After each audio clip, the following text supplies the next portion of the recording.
So essentially, now that I've kind of figured out what type of garden for me, it was raised beds and container gardening. Now the question is, what do I use to make my raised garden beds? And there's a plethora of different ideas and materials, and ways to make raised garden beds. So I'm just going to go ahead and show you some different materials and weigh in some of the pros and cons and using some of those materials to build your raised garden bed. So first up we have on our list is plain Jane dimensional lumber. Plain Jane dimensional lumber is just untreated construction lumber. It can be found in all different sizes and widths, anywhere from 2x4s, 2x6s to 4x4s. It is the most inexpensive out of all of the materials to use, and is also the most readily available. You can find it sometimes on Facebook Marketplace, scraps. You can find leftovers at construction sites. The only downside to dimensional lumber is that it will have to be coated or sealed, as that untreated lumber will degrade over time. Next, you have pressure treated lumber. Think of it as the same as the untreated lumber, except it's been pressure treated with a chemical compound to resist rot over time.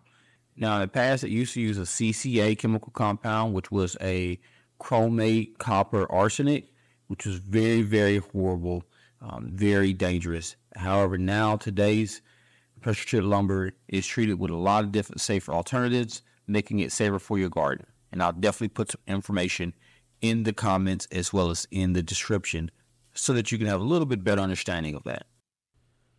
And then you have cedar. Cedar, again, like dimensional lumber, comes in different sizes, widths, thickness, and heights. The only downside to cedar is that it is very, very expensive. So depending on how big or how large your project is, just, kind of be expecting to spend some money. However, it is rot resistant, pest resistant, and it's a gorgeous wood, and it really pops if you're looking for the aesthetically pleasing route. You can seal it. You don't have to seal it. Over time, it will degrade. It's not completely rot free, but you will get a pretty good amount of years, maybe 10 years or more, before it actually begins to degrade. So again, if you're looking the aesthetic route, cedar probably would be your best choice. Just know you're going to spend a little bit of money on the project. And then you have corrugated materials. That could either be corrugated PVC or corrugated metal. A little bit pricier, however, it will last a really long time. The only downside is that it is pricier. You're going to have to be fairly handy in order to assemble it and put it together. If you're going the corrugated metal route, you will have to use some kind of coating or sealer, as it will rust over time. If you go the corrugated PVC route, you don't have to worry about that. But again, just another viable option. And then lastly on this list, we have cinder block. They're more expensive than wood, possibly a little bit cheaper than your other materials. They are the most readily available. You can find them anywhere, no matter where you're at. And you can also find them on Facebook Marketplace free a lot of times.